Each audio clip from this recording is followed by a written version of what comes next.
श्री सद्गुरू ब्रह्मचैतन्य गोंदवलेकर महाराज यांचे 22 जुलैचे प्रवचन.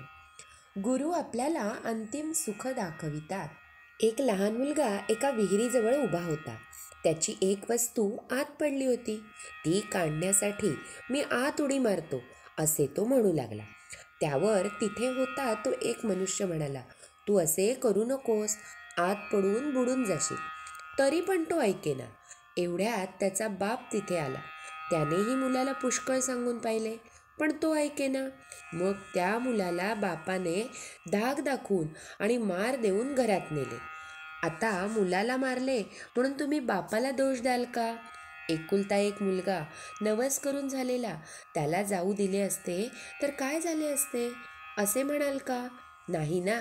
तर मग गुरु तरी काय करीत असतो? आपण विषय मागत असतो आणि ते दिले तर आपण त्यात बुडून मरू हे त्याला माहीत असते. म्हणूनच तो आपल्याला त्यातून वाचवण्यासाठी 4 गोष्टी सांगून पाहतो. आपण तेही न ऐकले तर तो आपत्ती वगैरे आणून धाक दाखवितो. आपण त्याबद्दल रडत असलो तरी तो आपल्याला त्यातून वर ओढीतच असतो. आपण तर चांगले शिकले सवरलेले, त्या मुलाप्रमाणे अज्ञान नसून चांगले वयस्कर, तरी सुद्धा आपल्याला विषयात उडी घ्यावीशी वाटते.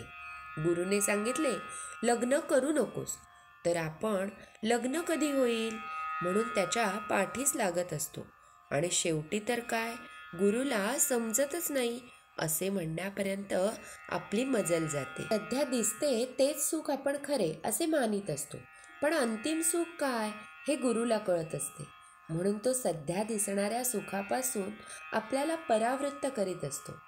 तेव्हा आपण गुरुवचनावर विश्वास ठेवून त्याच्या आज्ञेप्रमाणे वागावे, हेच श्रेयस्कर आहे. तो जे साधन सांगेल तेच करीत राहावे, म्हणजे आपल्याला अंतिम सुखाचा लाभ होईल. गुरु आज्ञा करतो म्हणजे काय करतो? तर आपले मन जिथे गुंतले असेल तिथून काढण्याचा तो प्रयत्न करतो. भगवंत भक्ताची संकटे नाहीशी करतो म्हणजे त्याची प्रापंचिक संकटे दूर करतो असे नाही.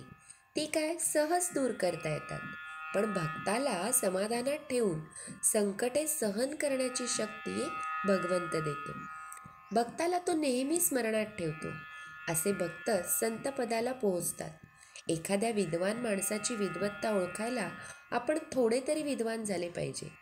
त्याचप्रमाणे संत ओळखायला संतांच्या ठिकाणी असणारा गुण थोडा तरी आपल्या ठिकाणी असला पाहिजे. संतांचा मुख्य गुण म्हणजे ते भक्तीला चिकटलेले असतात. सत्पुरुषांचे बाहेरून वागण्याचे प्रकार त्या त्या देशकालमानाने निरनिराळे असतात, पण आतले भगवंताचे प्रेम मात्र सर्वांचे एकच असते. प्रापंचिक जन विषयप्राप्तीसाठी झटतात, पण विषय मागूनही जो देत नाही त्यापासून परावृत्त करतो तो संत.